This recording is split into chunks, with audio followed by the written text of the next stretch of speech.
The year 2020, with the outbreak of COVID-19, restructured the way that the world of business operates, potentially for good. COVID-19 is labeled as a public health emergency that has claimed thousands of lives and has sparked fears of the worst global recession since the Great Depression. This has a profound impact on the world of work, as well as our mental and physical well-being. Businesses were forced to battle a loss of daily routines. Change within the workplace gave leaders opportunity to give their employees more control. Leaders became more hands-on in learning about their employees' values, interests, strengths, and motivations. My current profession is a corporate regional recruiter for long-term care health facilities. This position would typically be an in-person position at a corporate office. Due to COVID-19, I am a remote worker who travels 25% of the time between Arkansas and Missouri, whereas previously I would have been working at any one of my 10 facilities at all times. Organizations may embrace remote work schedules and continue to experiment with different ways of working after the crisis is over. The challenging part is, as human beings, we do not like uncertainty and unpredictability.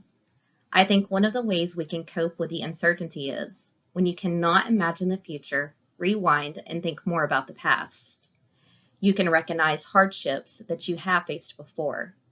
You can learn something from the lessons of your own resilience and then try to figure it out. Think to yourself, what did I do effectively before that might work for me today? Adam Grant made a powerful statement during one of his business speeches stating, "This is a time when managers need to be flexible and compassionate, and to give people the freedom to make choices about when they work, how they work, where they work, and with whom they work."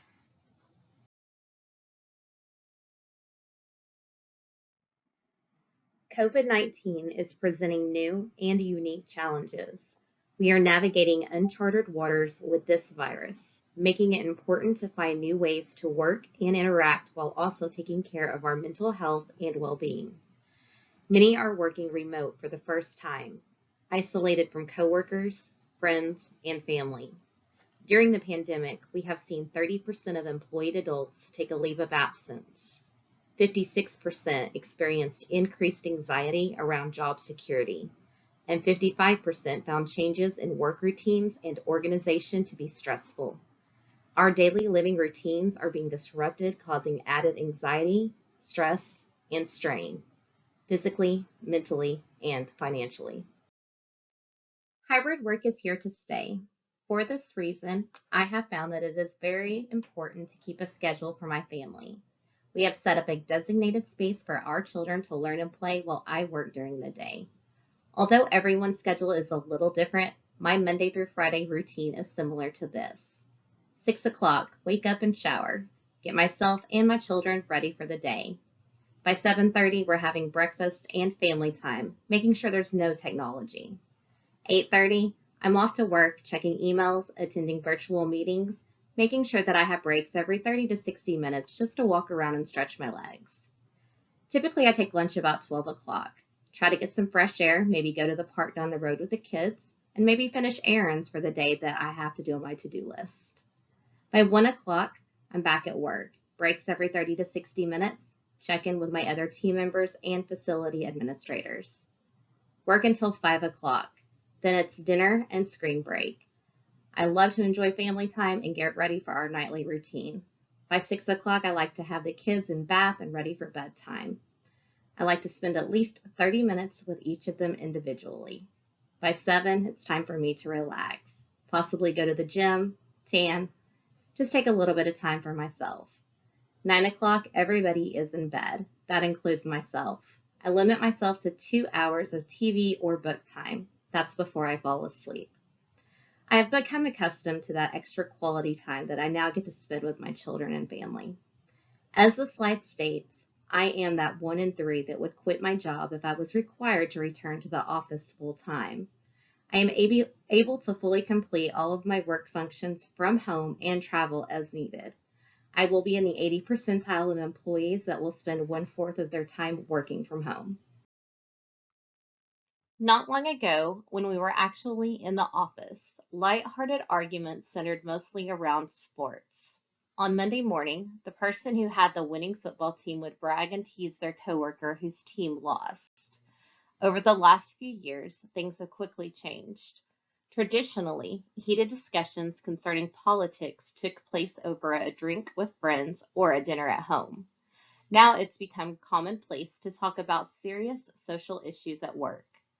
In the wake of Facebook employees staging a walkout over Mark Zuckerberg's refusal to move misleading or harmful posts from politicians, it's becoming clear that modern workers are not willing to stand by and allow companies to not live up to social responsibility. For a company to engage employees, make them feel comfortable, and better understand the views of its people, sometimes the best thing that they can do is facilitate and get out of the way. I want to work for a company who I can stand behind their social viewpoints because it will help me be a more productive and successful employee. In exploring what makes work meaningful, we rely on self-determination theory. According to this theory, satisfying three innate psychological needs, competence, autonomy, and relatedness, is key for motivating workers and enabling them to experience purpose through their work. First, individuals have a need for feeling competent in terms of having the skills and capabilities to overcome challenging tasks. Second, people need to feel autonomous in the sense of having choices and authority over what they do. Finally, workers feel related if they experience genuine care from their bosses or colleagues, and that they have care about their superiors and coworkers in return. Of course, work also has other important aspects such as wages and benefits, career advancement opportunities, job security, and hours worked, and we take these factors into account. Working in the healthcare profession, I have gained valuable insight on the advantages to working in a meaningful and purposeful position that makes you happy. The nursing staff that I recruit for have told me various reasons that they love what they do. A few of these include learning from the experience of their patients who are typically elderly. Long-term care changes your perspective on feeling thankful for being physically capable of taking care of responsibilities, being told how much they are appreciated by the residents, having flexible hours that suit most lifestyles, and working in a clinically rich environment where you get to take part in a resident's life, their roommates, their families, and the staff involved in their care. 2020 put a new spin on the old adage, you don't know what you have until it's gone. Moving into 2021, consumers are looking to get back what they lost, seeking out the ease of daily life that they previously took for granted, but with a new profound appreciation. A few behaviors and habits have changed. Now we live in a world that we are forced to avoid other people and outdoor activities. Stores are closing early. Walmart is transitioning to all self-checkouts except one or two registers at a time.